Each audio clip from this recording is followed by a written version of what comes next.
On this episode of Behind the Strength, we sit down with Miss Pooja Pillai, Managing Partner and Head of School, a Columbia University alumna, a passionate educator and a dedicated mother. From transforming classrooms to nurturing curiosities, Pooja's journey is one of purpose, balance and unwavering belief in the power of meaningful transformation. Welcome to Behind the Strength, Pooja. Thank you so much for having me. Your journey in education spans continents Yes. and classroom. But where did it all begin for you? What drew you to the path of education? So it's a really special story because right since I was a very young girl, I loved imaginative play and, pretending to be a teacher. And I remember that one of my best friends told me, you're already in 8th grade and you're still, pretending to be a teacher and playing these games. We're old enough. And that's when I realized, no, I still really love this. And I spent a lot of time teaching children in my community, my helper's son, my gardener's daughter, my friends at school.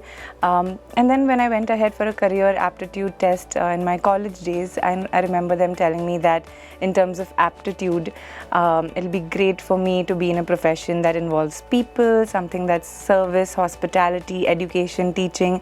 And that's when that sort of reaffirmed that belief that my aptitude also sort of goes well with this profession. Absolutely. And further then, when it was time to really choose a career, my parents told me, why are you looking at that MBA, that human resource management or a psychology job?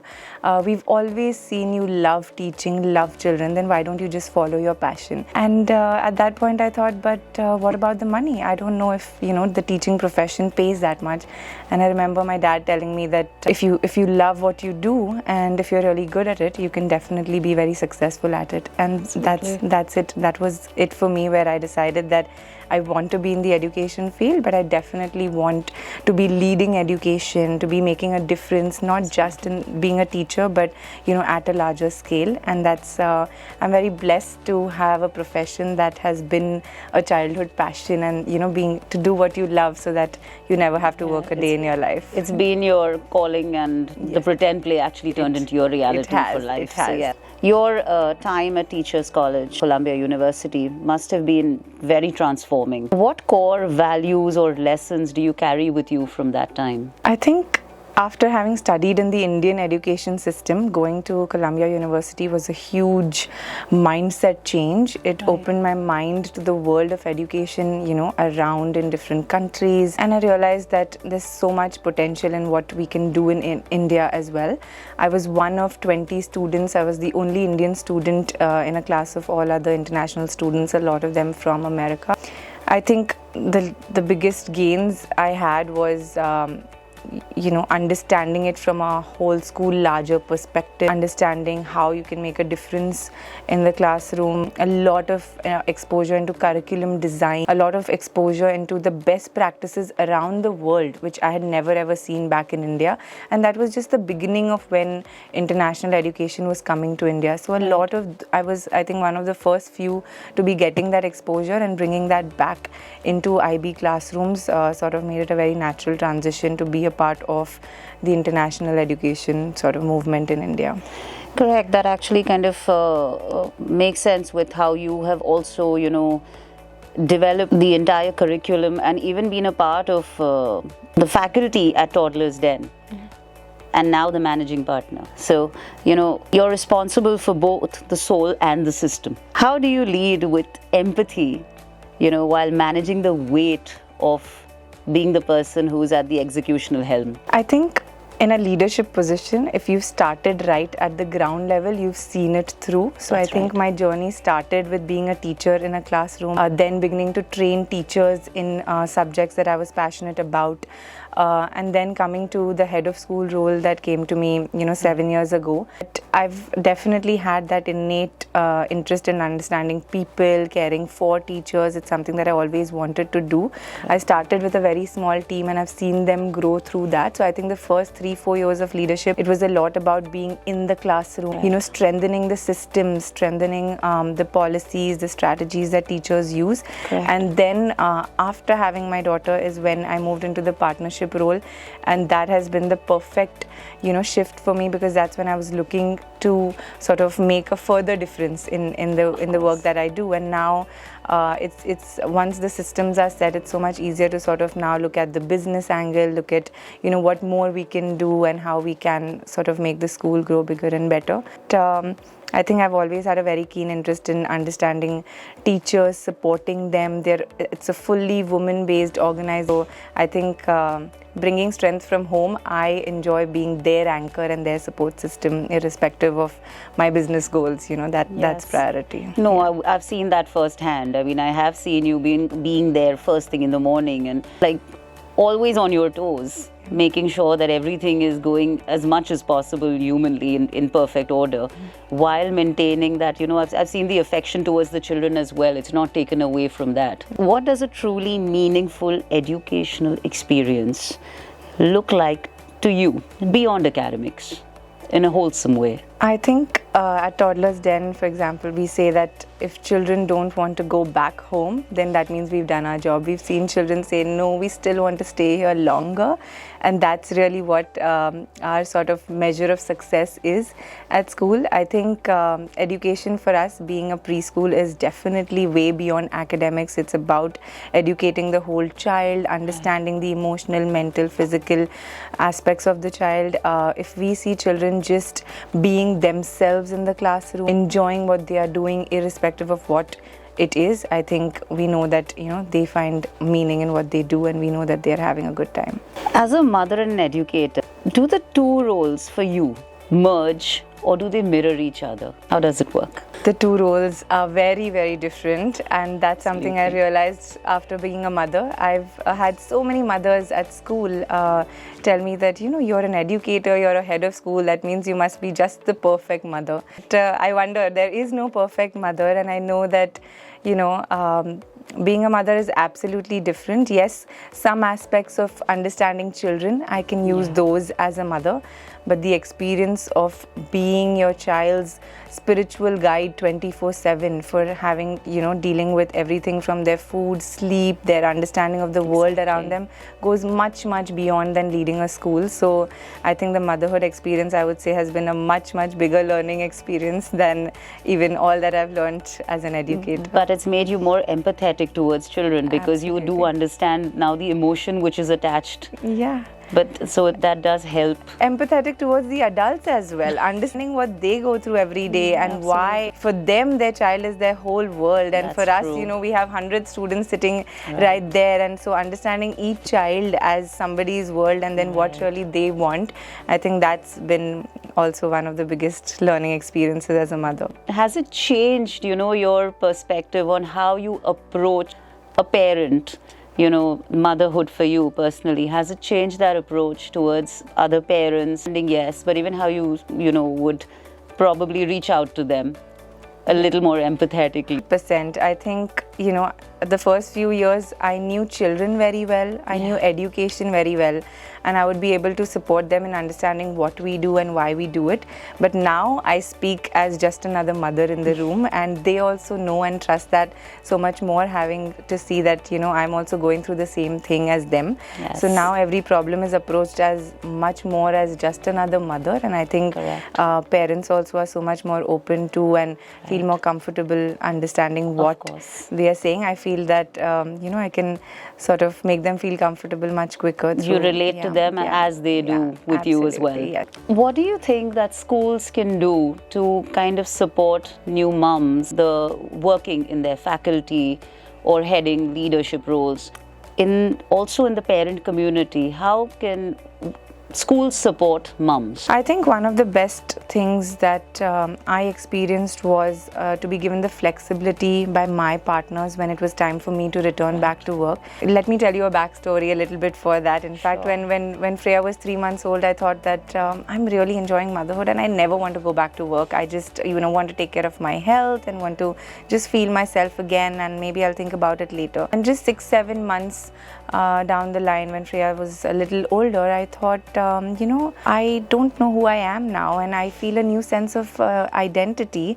And when I started thinking about my identity, I thought that no, my career is a huge part of my identity. I have to go back to work because that's a huge part of what I do, what I love, and I want my daughter to also experience that and know that.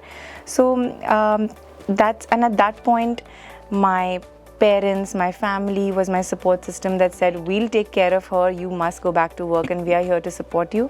And that's what a mom who wants to go back to work needs, the support from the family, but also the support from the workspace, right? So just having that flexibility and trust, I think my founders, my team members gave me that, saying they knew I was there when they needed me, but maybe I couldn't be there full time to start with. And just a few months in, it gave me the confidence. Once I learned to balance work and family life, I was able to get back full time. So coming back to your question, I think when moms also want to get back to work, there are opportunities for moms to sort of begin part-time, even begin with flexible hours. If we could provide that, also being largely a women-based organization, I think we have that sensitivity. We also do provide some space at school for moms to have their children wait back at school. We don't have a formal daycare, but I've had teachers who've had their children stay back all day with us, and we try to give that support, some flexibility to make sure that until the age of 2 or 3 they are supported, and then of course they could also join our school. So I think that if an education system, an education based company gives that, it's comforting, and it's the easiest place to sort of start. Precisely. You've worked closely with children with varied learning needs. What has that taught you about the strength of adaptability, when it comes to teaching? So how does that work for you? I mean, every child is different. I think reflection, every single day reflecting on your child's behavior, your classroom, is a really huge part of our practices. So we truly believe, as you said, that every single child is different. So we come back and we discuss as a community, getting different perspectives. You as a teacher might observe someone, but also just coming back and talking to other experts in your team, or also getting the right people on board to understand these differences, continuously training yourself to be able to adapt to these differences is really important. There's no perfect answer, and I think in the first 5 years we're also observing so much of how children change. We need that time and that trust with the parents as well to say, hey, this is what we're trying, let's do this together. And that's how we get to know the child more and get to the right answer as to what really is working for them and what's not. And that's the constant adaptability that teachers but that's need. what actually helps. It's working with the parents together rather than isolated, because there are going to be a few hours where the child is going to be at school, and then the child is going to be at home. As they say, maximum learning comes from home. Absolutely, yes. So if the parent and the teacher are always, in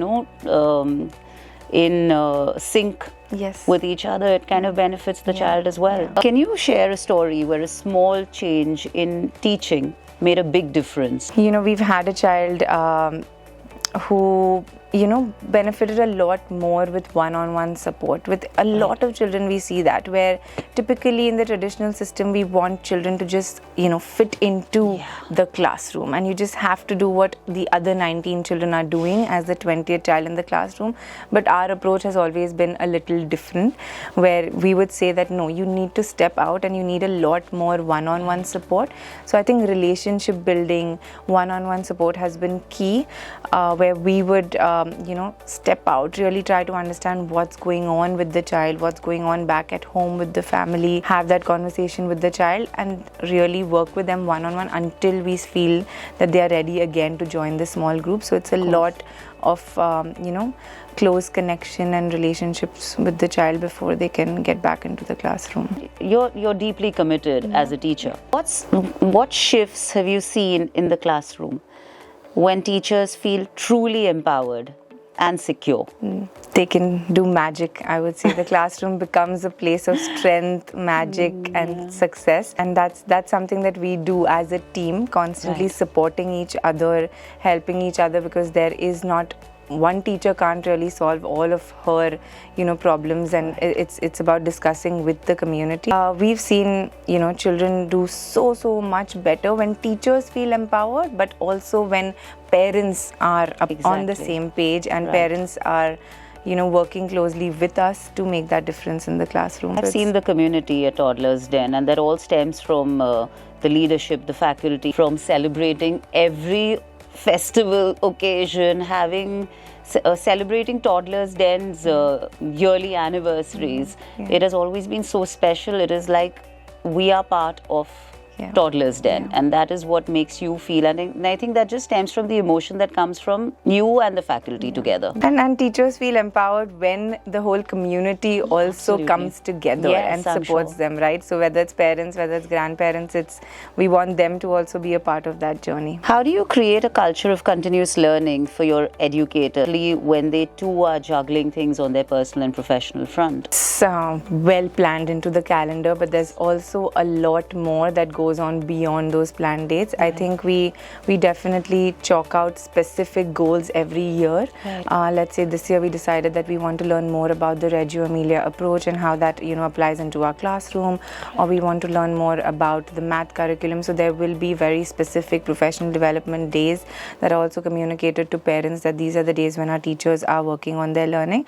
But otherwise also every month we have a system of sort of reviewing the classes that we are doing. So throughout the year there is this constant reflection. We also have a lot of informal learning at school, such as observing each other's classrooms, maybe small team discussions, and creating roadmaps to solve smaller regular issues. Absolutely. So I think professional development and learning is ongoing. Reflection is a process that continues, and that's something that sometimes the traditional system didn't have.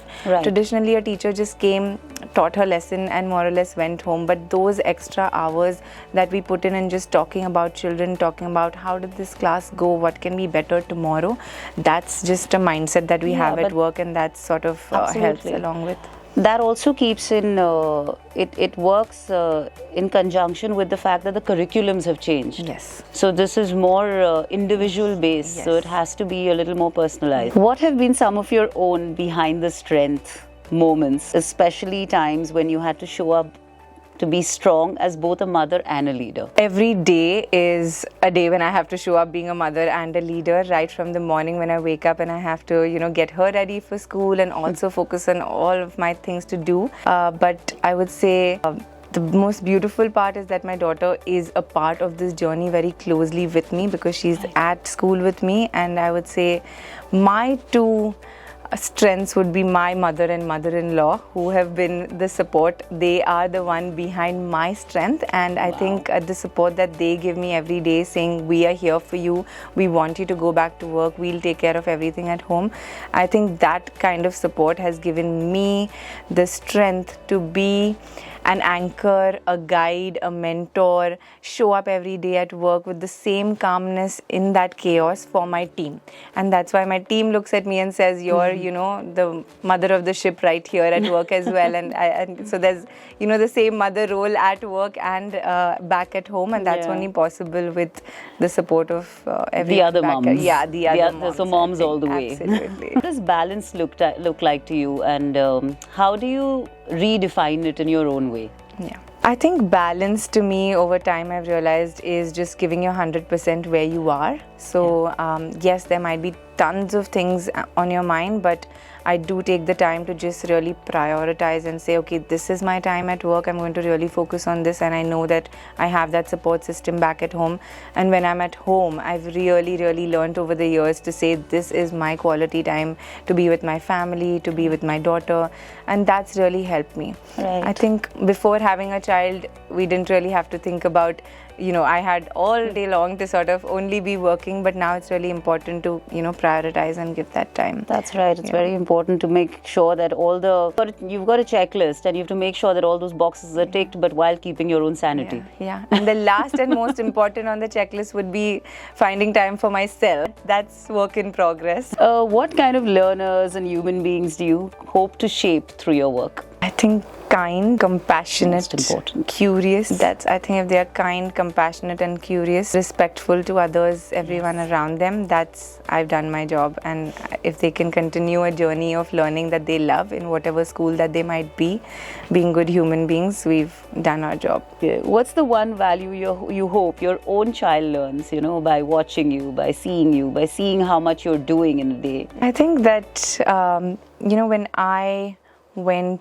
when I made the decision to go back to work, I went to ask many moms around me saying, when is the right time to go back to work? Or did you spend more time at home with your child and not go? And every mother had a different story. Somebody said that, I've not worked for the first 10 years because I spent all my time with my child. Somebody said that, no, I went back to work in just 3 months and that's what I did. So every mother does what they think is best and wants that, that's your child to be learning that. For me, as soon as I found out and realized that work is a big part of my identity, I knew that I want my daughter to learn that, you can balance your personal wishes along with all of the multiple roles that you play in life. So just, focusing on yourself while playing all of the multiple roles that you do, if she could learn that. If you had to give a message to mothers who are also educators or professionals, what would you want them to know about motherhood? I think motherhood is the most beautiful spiritual journey that I've gone through, like I said before, about teaching your child about, faith, love, religion, respect, about teaching your child values that you have had as a child. It's such a deeply reflective journey where you have to go back and think about, this is what it was in my childhood. Do I really want that for my child, or do I not want that for my child? I think they say it takes a village to raise a child, but it also takes a village to support mothers in their journey. And I think I would tell all mothers that it's okay to take support from everyone around you, and it is the community that will help you to go ahead and achieve your dreams and do the things that you want to do. So take that support from your mother, your mother-in-law, your family, people at work. Don't hesitate to ask for things that you need to get through those first few years of motherhood, to make sure that you don't compromise on your own values, your own wishes, while also pursuing motherhood, so that you make sure that you keep your own identity as well. Absolutely. Yeah. When it comes to, of course, the space that you have been leading, Toddlers Den, there was a community of women handling the place. There is still, they're still very much existent. It's coexisting. Motherhood became not, of course, it wouldn't be cakewalk, but it became easier. There are spaces where these things don't exist. You don't have that kind of community. Yes. What would you suggest, for those schools or those institutions where the mother does not get that kind of support, especially in the first formative years of her child's birth? Yeah. What can they do to make it easier on the mom? Yeah, I think I would say two things. One is, don't feel afraid to speak up and try to share your opinion, try to share your perspective, so that you can get a chance to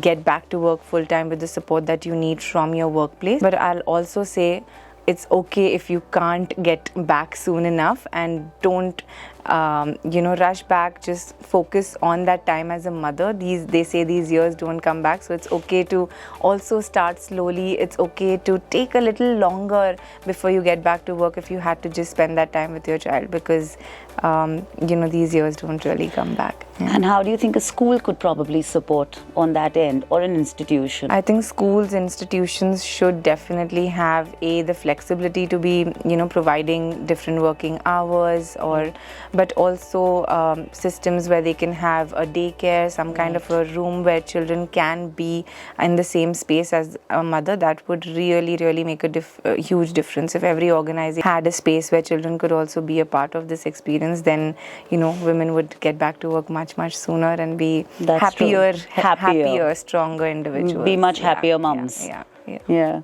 Thank you, Ms. Pooja, for sharing your story, for sharing your moments behind your strength, for all the transformational journeys that you've had, and you have actually helped evolve so many children into such beautiful little human beings going into bigger spaces. Thank you for sharing your story with us. Thank you so much for having me. Thank you.